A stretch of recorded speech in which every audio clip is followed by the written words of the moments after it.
Hi friends, welcome to Sathya channel.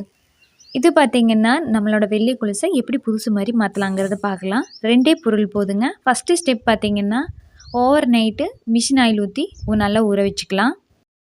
இது பார்த்தீங்கன்னா அடுத்த நாள் எடுத்து இந்த மாதிரி பார்த்தீங்கன்னா ஒன்றும் தொடலை, வெறும் ப்ரஷ்ஷில் வச்சு தான் ப்ரஷ் பண்ணுறேன். பார்த்தீங்கன்னா தெரியும், பாதி கரை போயிடுச்சு. நல்லா ஊறிடுச்சுன்னா பார்த்தீங்கன்னா தேய்க்கிறதுக்கு கொஞ்சம் ஈஸியாக இருக்கும். செகண்ட் ஸ்டெப் என்னென்னு பார்த்தீங்கன்னா, நம்ம வீட்டில் பழைய பேஸ்ட் இருக்கு இல்லைங்களா, அதை எடுத்து இந்த மாதிரி திரும்ப இந்த மாதிரி ப்ரஷ் போட்டு நல்லா தேய்ச்சிக்கலாம்.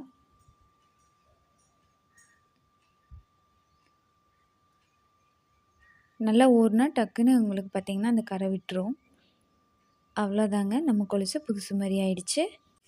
இந்த டிப்ஸு உங்களுக்கு யூஸ்ஃபுல்லாக இருந்தால் ஒரு லைக் பண்ணிடுங்க. மறக்காமல் நம்ம சேனலை சப்ஸ்கிரைப் பண்ணிடுங்க. நெக்ஸ்ட்டு வீடியோவில் பார்க்கலாம். தேங்க்யூ.